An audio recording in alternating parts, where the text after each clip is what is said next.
So, what does President Rousseff's re-election mean for Brazil and its economy? I'm joined by Arturo Porzecanski, economist and director of international economic relations at American University. Good to see you again, Professor. Likewise. So let's start with the big picture. Stephen mentioned the markets were not happy. So is that the top line headline, is that people who want capitalism and the markets and the business and the folks who make money, they're a little nervous because they seem to favor Neves? Yes, and the reaction today was pretty mild by the time the markets closed, because markets have been dropping for a number of days ahead of the election result, as the polls indicated that President Rousseff would likely win. What is she going to do now? I mean, there was a lot of talk that regardless, in the campaign, she said she's going to make additional reforms to help build the business community, which is what they asked for. So I guess the question is now, are we going to see more of that? Right. More of the same won't do. The country is deeply divided in half. This was the closest election ever in contemporary times. And so she has to change her ways. And the way to spark the business community and investment would be to be more business friendly and less interventionist. Are you surprised how close the election was, first of all? The polls were indicating that it would be very close, and Aécio Neves really had a chance to win. So it was a real cliffhanger right down to the end.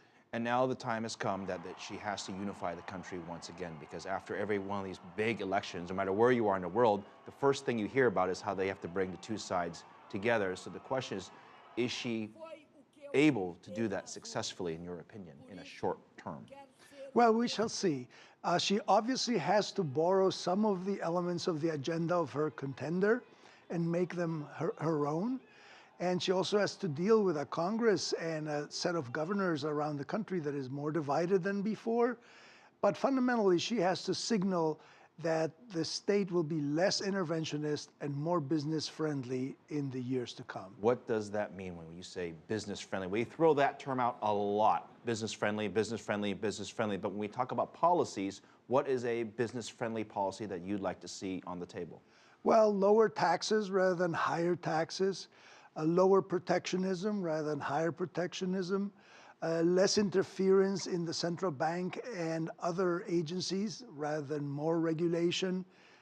Any of these things would send a signal that the change is afoot. Which I hate to say it, but that means a very different second term for her, because I won't say it's the opposite, but it's certainly very different what the first term looked like, or at least what people are accusing her of.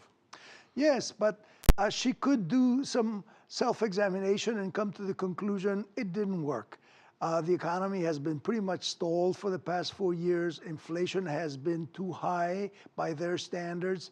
And there are other indicators that didn't go her well. So she could well say, look, I've learned it's not just the election outcome, it's just not working. We're going to try something else. The rest of Latin America, they obviously watched that election very closely, and there's probably some thought that if Neves won, then there would be a big change in terms of the economic environment.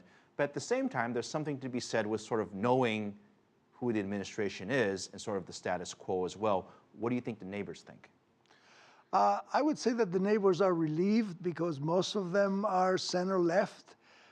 So if Brazil had gone center-right, that would have made waves psychologically. We forget about that. There's the unintended consequences of it as well. Yes, absolutely. They are the 800-pound gorilla in the South American cage, so that would have made waves. So Rousseff is a person they know, but as I say, if she starts to change, that might also make waves, the fact that she's able to acknowledge problems and change for the better. Looking ahead, you mentioned about some of the reforms. Does the reforms include changing cabinet members, changing top government officials that might perhaps go along with this sort of new, revised, sort of new order that she wants that may be, as you say, more business friendly?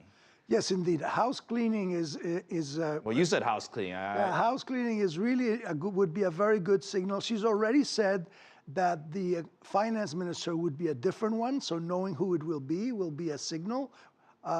And in general, there have been corruption scandals and other skeletons in her closet that this is a great opportunity to clean house. All right, Arturo Porzecanski, American University. Thank you very much. Good to see you again. My pleasure.